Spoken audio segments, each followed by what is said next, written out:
স্বাধীনতা থাকবে। আমাকে 60 সেকেন্ড সময় দেওয়ার জন্য অনুরোধ করছি। সংগ্রামী সিলেটবাসী, আমরা বিগত সময়ের নির্বাচন লক্ষ্য করেছি।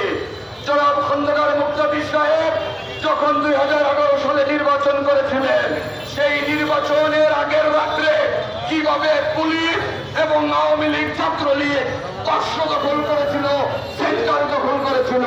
আমরা দেখেছি এই সিটি কর্পোরেশন নির্বাচনের আগে প্রতিটি ওয়ার্ডে আমাদের নেতা কর্মীদের মিথ্যা মামলা দিয়ে জেলে দেওয়া হয়েছে, ঘর বাড়িতে পুলিশি হয়রানি করা হয়েছে, মা বোনদের বেইজ্জতি করা হয়েছে।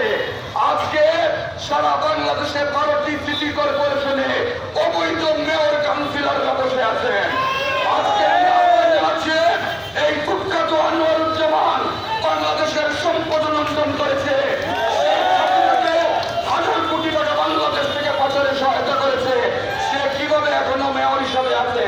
আমরা দাবি জানাচ্ছি অবিলম্বে সিলেট সিটি কর্পোরেশন সহ বাংলাদেশের 12টি সিটি কর্পোরেশনের পরিষদ বিলুপ্তি করা হোক।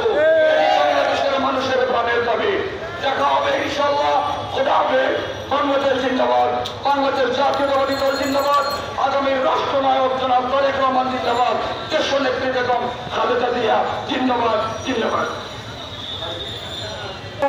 জননেতা জনাব আরিফুল হক চৌধুরী আজকের এই অনুষ্ঠানে উপস্থিত সিলেট জেলা বিএনপির সংগ্রামী সভাপতি জননেতা জনাব আব্দুল কাইম উপস্থিতি। আজকের এই ঐতিহাসিক গৌরবান্বিত অবস্থান কর্মসূচিতে আজকের এই পথসভার সহযোদ্ধা ছোট ভাই সভাপতি মিস্টার সিদ্দিকী, মঞ্চে উপস্থিত বিএনপির উপদেষ্টা, বিএনপির চেয়ারপারসনের উপদেষ্টা মন্ডলীর অন্যতম সদস্য সিলেটের জনপ্রিয় নেতা জনাব খন্দকার আব্দুল মুক্তাদির, মঞ্চে উপস্থিত সিলেটের সিটি কর্পোরেশনের সাবেক বারবার নির্বাচিত মেয়র, সিলেটের জননন্দিত নেতা জনাব আরিফুল হক চৌধুরী, জেলা বিএনপির সংগ্রামী সভাপতি আব্দুল কাইম চৌধুরী, সিলেট জেলা বিএনপির সাধারণ সম্পাদক ইমরান আহমদ চৌধুরী, মহানগর বিএনপির সাধারণ সম্পাদক এমদাদ হোসেন চৌধুরী সহ কেন্দ্রীয় এবং স্থানীয় সকল নেতৃবৃন্দ, আসসালামু আলাইকুম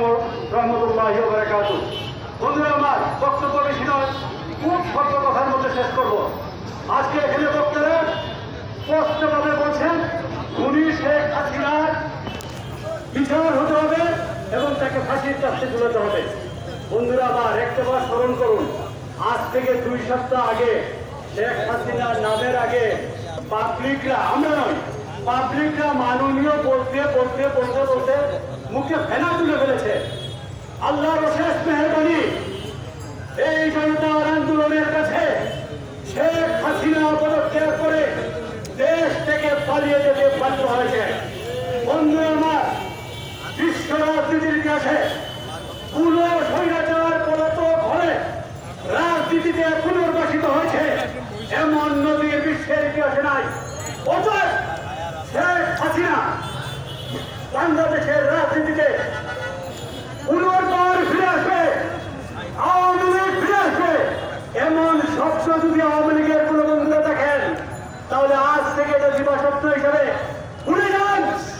আওয়ামী লীগের পরিণতি আওয়ামী মুসলিম লীগ থেকে মুসলিম লীগ যেমন হারিয়ে গেছে, ইনশাআল্লাহ বাংলাদেশের রাজনৈতিক ইতিহাস থেকে আওয়ামী লীগের নাম মুসলিম লীগের মতো বুঝে যাবে ইনশাআল্লাহ। বন্ধুরা আমার, আরেকটি কথার দৃষ্টি আকর্ষণ করে আমি শেষ করছি বক্তব্য। অনেকেই পদত্যাগ করছেন, পদত্যাগের হিড়িক করেছে। এই রাজনৈতিক লম্বা লিস্ট হচ্ছে হত্যা এবং খুনের